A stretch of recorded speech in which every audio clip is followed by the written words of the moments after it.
Bonjour, ici Antoine Leblond du groupe Investors associé à l'équipe de Jean-Pierre Blanchet. Aujourd'hui, je veux vous parler d'assurance vie, et d'une assurance vie qui est un peu particulière, une assurance vie qu'on va appliquer en réalité à nos enfants ou à nos petits-enfants. Le concept le plus intéressant là-dedans, puis c'est lui qu'on va pousser un peu plus à l'extrême aujourd'hui, c'est si par exemple un grand-père prenait de l'assurance vie sur la tête de son petit-enfant qui vient tout juste de naître. On utilise l'assurance vie avec participation.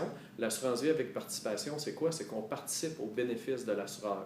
Donc, notre montant d'assurance nous donne droit à un pourcentage du rendement qui va avoir été fait, qui va être réinvesti dans notre assurance. Donc, comme un placement, l'assurance vie va grossir au fil du temps. Autant le capital décès, donc si la personne décède, et autant également les valeurs de rachat. Donc, si je décide de racheter l'assurance, si le grand-père décide de la faire dans ce cas-là. Je pousse mon exemple très très loin, mais un grand-père qui achèterait une assurance vie avec participation sur la tête de son petit-fils qui vient tout juste de naître, et il peut la payer de deux manières. On peut la payer sur 20 ans ou sur 100 ans. Imaginons des primes de 4 000 par année. Donc, si le grand-père paie ça sur 20 ans, il va avoir investi 80 000 en réalité. Et si l'enfant décédait à l'âge de 100 ans, ça déclencherait un capital d'essai de 4,5 millions de dollars.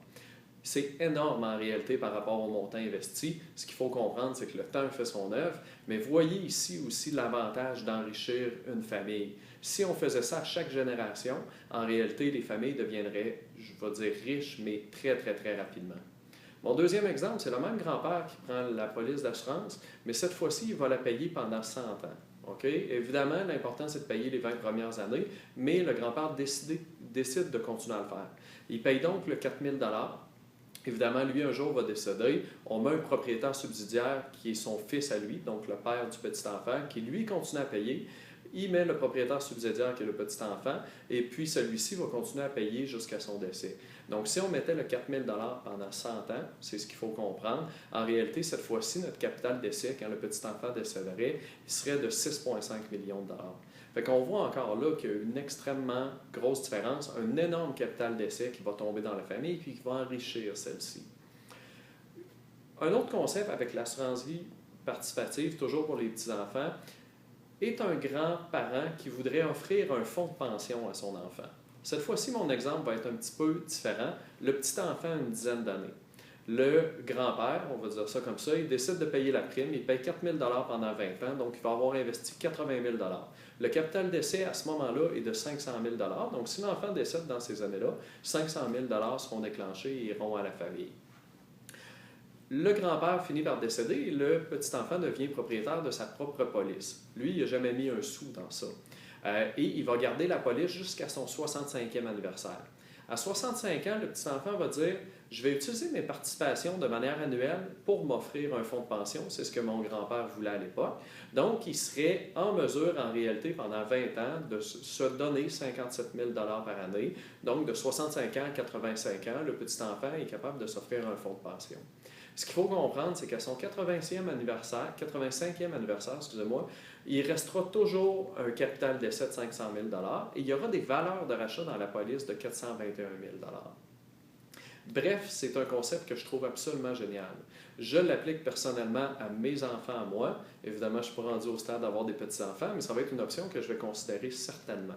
C'est un concept qui est un peu plus particulier, mais il faut comprendre une chose. 4 000 par année, c'est peut-être beaucoup si on voit ça comme un retrait supplémentaire des avoirs qu'on a. Par contre, il ne faut pas oublier que l'assurance vie avec participation peut très bien être positionnée dans du placement. Donc, vous êtes quelqu'un qui est modéré. On va donner l'exemple que vous mettez 50 de vos avoirs en actions, 50 dans le revenu fixe.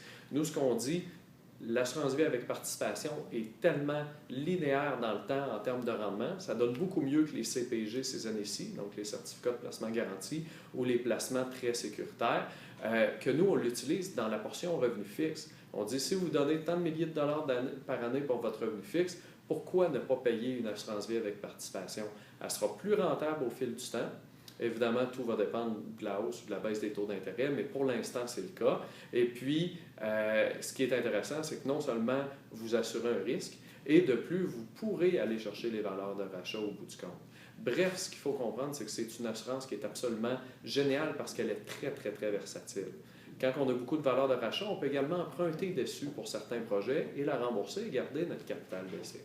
Je ne vous en dis pas plus aujourd'hui parce que je pourrais en parler pendant des heures, mais si le concept vous intéresse, si vous voulez en savoir plus, moi, je vous invite à contacter notre adjointe, Mme Karine Desbecquet.